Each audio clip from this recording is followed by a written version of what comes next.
Assalamualaikum teman-teman, balik lagi bersama AJM Channel Tutorial. Selamat pagi menjelang siang saya ucapkan. Selamat beraktivitas, semoga aktivitas kita diberikan kelancaran, amin.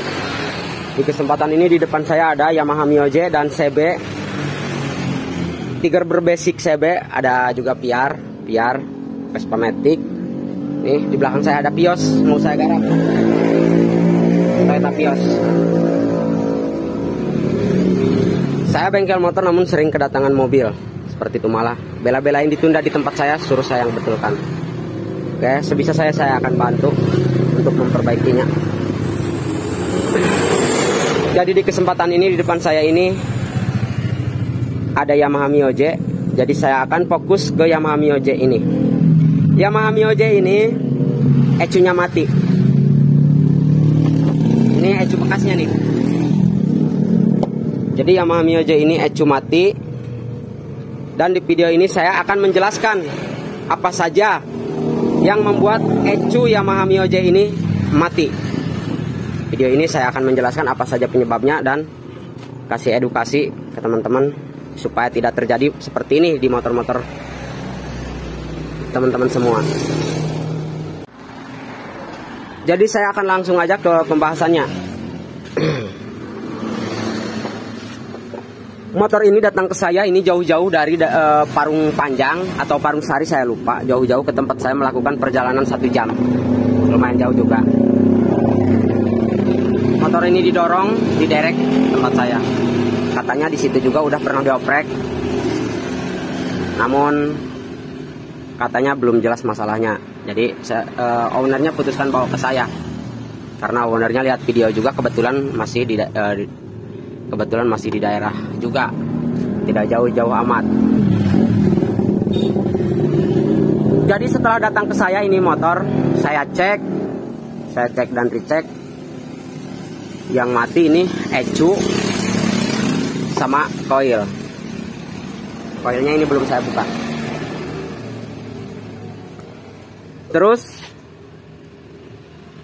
ini kesini sama anaknya yang biasa pakai motor ini. Jadi dia itu menyalahkan anaknya juga. Kata saya masalah ini bukan faktor kesalahan yang bawa motornya. Jadi katanya apa penyebabnya? Kata si bapaknya itu. Oke, jadi penyebabnya saya akan jelaskan. Penyebabnya ini khususnya di Mio J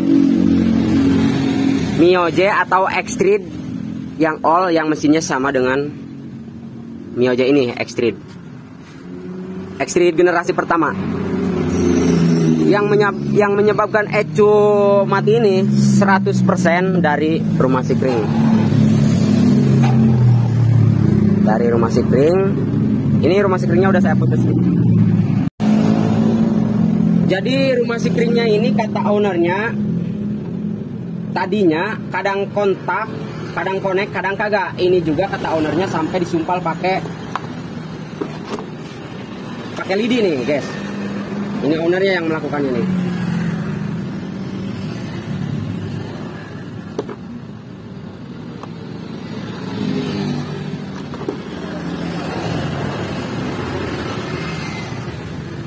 Nah, sampai disumpal di sini nih. Kenapa ini bisa menyebabkan ecu mati? Jadi rumah sikring ini ketika kita motor di kecepatan tinggi, rumah sikring ini misalnya dia terputus koneksinya, ecu bisa mati. Namun itu juga ketika kiproknya sudah mengalami penggantian, bukan original lagi. Seperti itu. Adapun yang original bisa terjadi juga ecu mati kalau kiproknya udah lost doll alias lost watt setrumnya, voltasenya. Jadi ketika putaran tinggi dia mesin, jadi voltasenya dia besar, tidak terkontrol, otomatis ecu jebol. Kalau ini sekringnya ini koneksinya normal, walaupun ini voltasenya lost doll, jadi dia terkontrol oleh aki ini, terkontrolnya. Banyak kiprok jenis Mio J atau X-Street atau Pixen yang jenisnya kiproknya kecil. Contoh kiproknya ambilkan deh yang baru. Banyak kiproknya yang otomatis. Otomatisnya gimana? Kalau dia pakai aki, yang voltasenya akinya stabil atau akinya normal, intinya dia kiproknya terkontrol, jadi voltase pengisiannya dia normal, aman. Banyak juga yang seperti itu. Ketika kita cabut minnya atau plusnya, jalur akinya kita cabut, voltasenya dia akan loss watt seiringan putaran mesin. Banyak itu kasus seperti itu terjadi di kiprok Yamaha Mio J atau Vixen, walaupun itu kiprok masih baru. Maksudnya bukan kiprok itu tidak normal. Jadi anjurannya kiprok itu khususnya harus memakai aki, jadi dia otomatis seperti itu. Ibaratnya kayak kiprok motor Tiger. Jadi yang udah tahu rumus kiprok motor Tiger pasti langsung paham yang tahu kiprok motor Tiger. Jadi kiprok motor Tiger itu dia otomatis. Ini yang jenis seperti ini nih. Nih, full wave ini. Nah, yang jenis seperti ini otomatis dia kalau misalnya dia voltase aki ini menurun, pengisian pasti agak besar, lebih dari 14, misalnya lebih dari 15. Misalnya drop, dia akan besar. Ketika dia voltasenya sudah 12 volt, dia akan stabil pengisiannya. Jadi ini yang jenis kiprok Tiger, dia otomatis seperti itu, yang full wave ini. Jadi itu juga diterapkan di Yamaha Mio J kiproknya, yang jenis ini nih kiproknya nih. Jadi yang jenis ini 100% aki harus kondisi normal. Oke, jadi intinya jangan sampai terjadi mengabaikan rumah sikring yang koneksinya kadang connect kadang kagak, khususnya di Yamaha Mio J, Vixen, di Yamaha Vixen atau Extreme yang generasi pertama khususnya. Saya akan perjelas kenapa ini rumah sikring Yamaha kalau usianya udah bertambah dia kadang putus kadang kagak. Saya akan perjelas ini. Ini terjadi jamur, terjadi karat.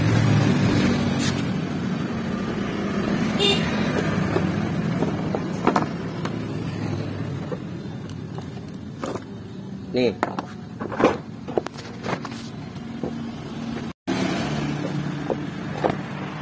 Nah, bisa dilihat oleh teman-teman, bisa dipahami. Jadi ini 100% terjadi seperti ini di Yamaha ini. Entah kenapa ini, karena faktor usia dia timbul jamur seperti ini. Kita bisa saja membersihkannya dengan cara diamplas, namun saran saya ganti aja. Misalnya sebelum melakukan penggantian, misalnya kita cukup putus aja kabel ini 2, lalu kita jumper langsung aja. Jumper langsung ke lawannya nih yang di sini. Jumper langsung ini, namun ini sifat sementara. Sifat sementara karena kenapa? Bahayanya tidak menggunakan sekring. Karena dia kalau terjadi konslet di mana saja, dia akan terjadi kebakaran kabel bodinya itu. Kalau ada sikring nanti kalau terjadi konslet dia putus sikringnya seperti itu. Jadi bisa saja kita menyambungkan langsung, itu sifat sementara.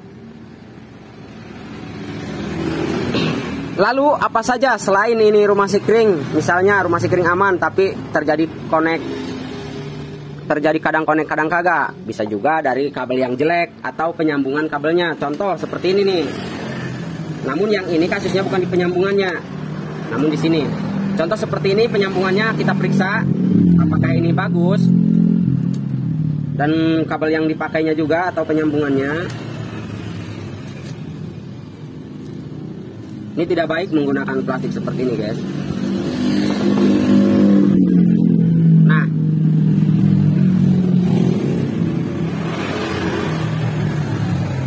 Nah, seperti ini.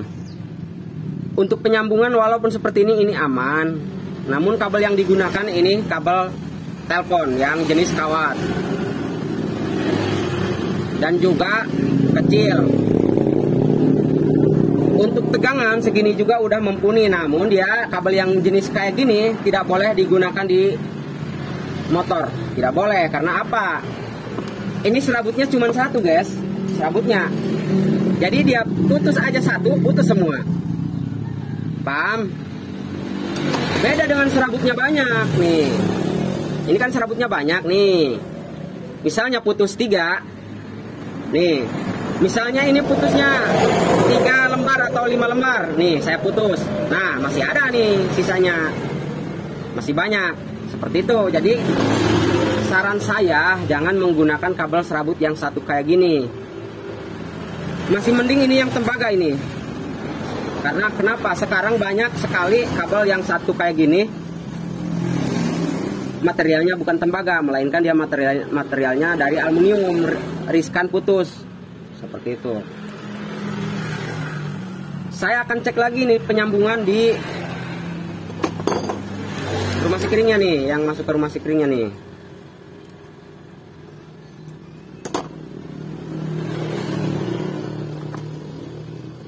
Seperti apa?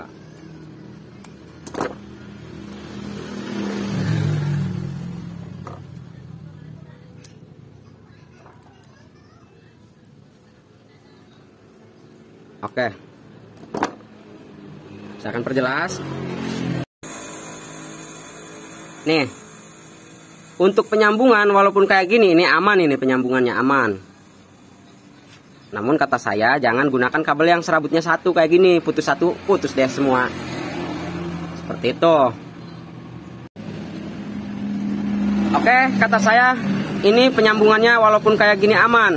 Oke, saya akan contohkan biasa saya menyambung kabel nih, cara saya. Namun ini bukan berarti cara orang lain juga, dan menurut orang lain belum tentu juga benar. Nih, contoh saya cara menyambung kabel. Misalnya kabelnya udah berantakan kayak gini. Nih, saya biasanya saya buang seperti ini. Contoh kayak koil nih. Koil ini dia kabelnya udah banyak yang putus rambutnya nih. Ini soketnya nih. Saya putus aja nih. Saya nanti akan ganti baru konektornya. Oke, setelah kayak gini, ini biasa saya ini. Kalau teman-teman ya nggak tahu juga, karena ini banyak cara masing-masing cara menyambung kabel. Jadi cara saya belum tentu benar. Kalau cara saya seperti ini, saya kupas. Kalaupun ini misalnya kabelnya kurang bersih, saya bersihkan pakai gunting kayak gini.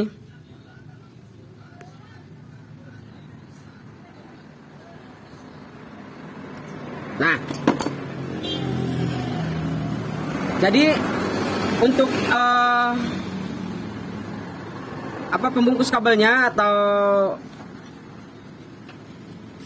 jadi intinya pembungkus kabelnya ini saya nggak buang, ini bisa saja dibuang kayak gini, dibuang bisa saja. Namun kadang-kadang saya tidak membuangnya seperti ini. Contoh yang tidak dibuang nih. Contoh. Jadi biasanya saya tidak membuang. Kenapa? Untuk mengunci ujung serabut kabel ini. Oke, cara menyambungnya seperti itu. Cara mengupasnya saya kupas lagi yang ini. Nih. Setelah kayak gini, ini cara saya guys. Setelah kayak gini saya sambung. Saya akan perbesar lagi biar jelas. Nah, saya sambung kayak gini. Nih, kayak gini. Oke, setelah dipelintir kayak gini, misalkan 3 pelintiran, ini kan jalur yang ini, ujungnya ini. Nih. Jadi jalur yang ini saya taruh di jalurnya masing-masing. Jalur yang ini saya taruh di jalurnya masing-masing. Tidak terjadi seperti ini. Tidak seperti ini maksudnya nih. Ada yang seperti ini. Jalur yang ini ada di sini. Dan jalur yang ini ada di sini. Namun saya tidak menggunakan yang ini. Saya menggunakan yang ini. Nah, ini cara saya. Yang ini di sini, yang ini di sini. Jadi kenapa saya taruh posisinya kayak gini? Biar dia mengunci. Gini. Paham? Setelah kayak gini, saya bungkus, misalnya pakai isolasi, misalnya pakai isolasi bakar, saya bungkus seperti ini. Nah, contoh.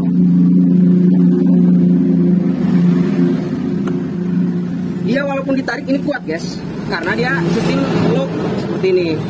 Setelah lock, dia dibungkus oleh isolasi. Cara saya. Oke, ada lagi cara saya sering menemukan yang contoh menyambung kabel menurut saya salah. Menurut saya salah. Karena saya sering menemukan. Nggak tahu menurut teman-teman salah apa enggaknya. Nih, banyak saya sering menemukan kayak gini nih, lihat. Menyambung kabel kayak gini nih. Dipelintir gini. Lalu dibungkus. Nah, ini dibungkus. Ini saya 80% menemukan seperti ini.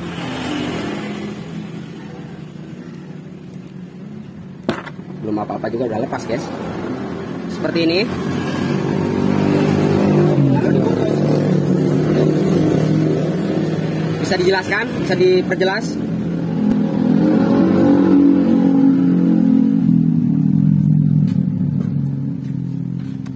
Nah, lihat. Kita tarik. Ini nggak ada kekuatan. Paham? Kalau kayak gitu tidak ada kekuatan. Ada lagi yang seperti ini nih. Sering saya menemukan. Maaf, saya bukan menjelekkan, namun gimana ya? Karena saya sering, jadi saya kasih contoh aja. Cara kan tiap mekanik banyak cara masing-masing. Ada lagi yang seperti ini.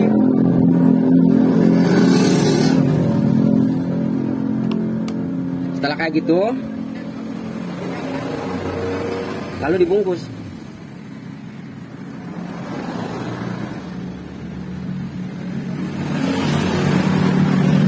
Cara membungkusnya kayak gini. Banyak cara seperti ini. Apakah teman-teman sering menemukan? Kayak gini, ketika ketarik, karena motor ini benda bergerak. Benda ini mesin, dia ada pergerakan dan motor unit ini dipakai motor ini. Ketika ketarik, kena getaran, dia akan lepas. Oke. Namun ada cara saya ini, cara saya satu lagi nih yang sering saya lakukan. Kayak gini nih cara saya. Kita pelintir nih. Nah. Sistem salaman kayak gini. Saya akan perjelas. Ini saya jadi membahas kabel ini, guys. Kenapa saya jadi membahas kabel? Karena kabel ini fatal ini bagi kendaraan bermotor. Fatal ini. Putus satu aja bisa mogok motor. Putus satu aja bisa mati nih ecu. Jadi saya akan detailkan ini penjelasan masalah kabel, penyambungannya. Jangan menganggap sepele masalah kabel. Oke, saya akan perjelas. Nah, ini sistem salaman ini. Setelah kayak gini kita bungkus.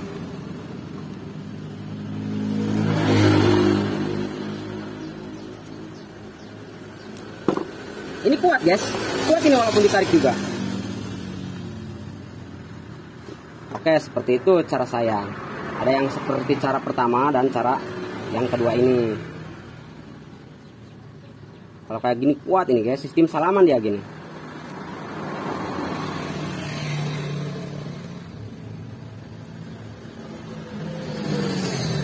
Saya akan buka, guys.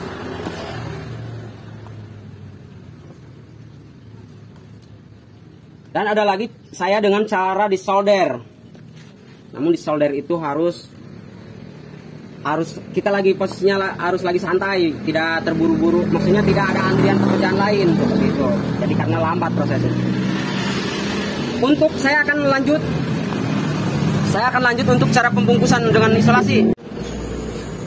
Lanjut cara pembungkusan dengan isolasi yang saya sering temukan, menurut saya salah. Oke, misalnya ini contoh sambungan kabel misalnya.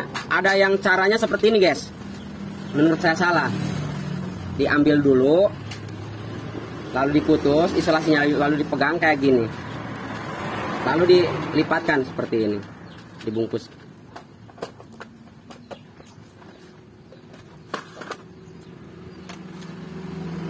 Oke, seperti ini. Cara ini menurut saya salah, guys. Karena dia tidak akan bertahan lama. Isolasi ini tidak akan bertahan lama karena apa?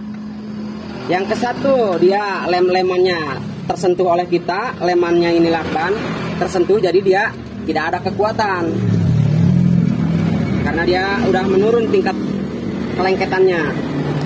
Yang kedua, tidak kencang, cara melipatnya tidak kencang, jadi otomatis dia beberapa hari kemudian akan terkelupas karena motor ini dicuci kena air kena air aja intinya seperti itu, dia akan terkelupas. Ada lagi yang cara seperti ini, dibungkus misalnya, tapi posisinya diam aja di situ, gini, diam aja di sini. Ini cara ini bisa juga bergeser ke sini atau ke kanan atau ke kiri. Mending kencang melipatnya. Namun yang biasa saya lakukan seperti ini cara saya. Namun nggak tahu cara menurut teman-teman salah apa kagak. Ini cara saya nih, yang biasa saya lakukan. Misalkan yang mau dibungkus seperti ini di sini nih. Saya mainnya dari sini nih. Nah, melakukannya pembungkusannya nih. Lihat. Baru saya jalankan di sini. Ini cara saya. Otomatis dia kuat ini, pasti kuat ini, dan hasilnya pun flat, rapi. Oke, ini cara saya, atau mungkin cara teman-teman, menurut teman-teman ini salah. Oke, jadi untuk pembahasan penyambungan kabel sudah, jangan mengabaikan penyambungan, jangan menyepelekan, karena dari kabel motor bisa jebol, ecunya bisa mogok, motornya bisa mati mesinnya, seperti itu. Jadi intinya permasalahan motor ini diakibatkan karena koneksi rumah sikringnya yang tidak normal. Jadi mengakibatkan ecu mati, diakibatkan karena kiproknya lost watt. Seperti itu. Karena kiprok ini otomatis harus menggunakan voltase yang besar. Yang normal maksudnya. Jika teman-teman tidak percaya dengan apa yang saya jelaskan, misalnya teman-teman bisa coba di motor Mio J yang seperti ini atau Extreme. Teman-teman hidupkan lalu digas. Lalu cabut sikringnya nih. Oke. Misalnya dihidupkan, digas. Lalu teman-teman cabut sikringnya dari rumah sikringnya. Posisi motor hidup. Pegang dik, ini, pegang dik. Posisi ini motor hidup. Lalu dicabut ini. Yes, kayak gini. Bisa teman-teman praktekkan. Nanti siap-siap teman-teman beli ecu. Tapi kalau teman-teman tidak siap-siap untuk membeli ecu baru, jangan. Kalau saran dari saya. Oke, jadi boleh teman-teman praktekkan kalau teman-teman ragu dengan apa saya jelaskan. Wah, kata teman-teman, nggak mungkin kiprok baru, ecu bisa mati. Teman-teman ganti dulu ini, beli dulu kiprok yang baru. Untuk merek bebas, merek apa saja. Saya tidak menjelekkan produk, bebas merek apa saja. Lalu teman-teman pasang, tinggal cabut, pasang yang baru, lalu hidupkan motor. Setelah motor hidup, pegang. Setelah ini motor hidup, posisi di gas, misalnya setengah gas. Lalu teman-teman cabut sikringnya. Seperti ini. Motor ini posisi di gas, cabut. Oke, lalu apa yang terjadi di motor itu? Oke, udah. Saya jelaskan. Misalnya teman-teman ragu apa yang saya jelaskan. Jadi intinya motor ini, masalahnya udah saya jelaskan dari situ. Ini motor si bapaknya tadinya nyalahkan anaknya, katanya bawahnya kamu yang salah, katanya digas kayak motor ada giginya katanya. Saya bukan membela anak itu, bukan saya maksud membela, karena real ini motor bukan yang bawahnya yang salah. Bawa motor misalnya ugal-ugalan, misalnya kakinya ada di sini, kepalanya ada di sini, gaspol, itu nggak apa-apa. Walaupun adu glajer motor ini di gaspol habis-habisan, misalnya gasnya habis dari sini, kita ambil dari kantong ada gas, nggak apa-apa guys. Misalnya di tikungan, bukan step lagi yang nempel ke aspal, melainkan tuur yang nempel ke aspal, itu nggak apa-apa menurut saya. Selama prosedur motor ini, wiringnya normal, bensinnya ada, olinya ada, nggak apa-apa bawanya dengan cara apapun. Kecuali posisi motor standar kayak gini, digerung-gerung, tidak dibawa jalan, itu baru berbahaya. Oke, tadi kalau saya ini fakta ini. Kalau itu anak itu tidak bersalah, saya akan pasti jelaskan. Jadi intinya bukan masalah karena faktor bawahnya yang jelek seperti itu. Intinya masalahnya dari situ. Oke, jadi mungkin ini saja penjelasan dari saya tentang Yamaha Mio J dan Extreme dan Yamaha Vixen. Mungkin ini saja. Semoga video ini bisa bermanfaat buat teman-teman. Jika video ini bermanfaat buat teman-teman, boleh di like. Jika tidak bermanfaat, di like juga. Manfaat atau tidak manfaat video ini, tolong di like. Karena like itu mudah, dengan cara tekan ibu jari ke layar HP Anda, itu bisa saya semangat bikin videonya. Tekan juga bagi yang belum subscribe, tekan juga subscribe tombolnya, tekan juga tombol loncengnya biar tidak ketinggalan video-video baru dari AJM Channel Tutorial. Karena kenapa? Siapa tahu video-video dari AJM Channel bisa menambah pengetahuan teman-teman. Bukan saya maksud menggurui, bukan saya sok tahu. Ini saya bikin video sesuai apa saya yang ketahui. Saya sekedar bengkel kampung, bengkel biasa, bukan senior. Jadi sekedar membagikan apa saya yang ketahui, seperti itu. Ada juga katanya sok tahulah kayak gimana. Saya tidak peduli omongan orang, yang jelas saya yang ketahui saya videokan, saya bagikan. Oke? Manfaat atau tidak manfaat itu urusan belakangan. Jadi kata saya juga manfaat tidak manfaat. Kumadik like banyak. Pan poek amat jadi. Jadi manfaat tidak manfaat like guys. Oke. Maaf kalau bosan dengar bacot saya, karena saya sering membacot. Terima kasih sudah menonton, sampai ketemu di video-video selanjutnya guys. Oke. Lanjut biar, lanjut saya akan bereskan. Maaf guys, banyak bacot guys. Kumadik subscribe.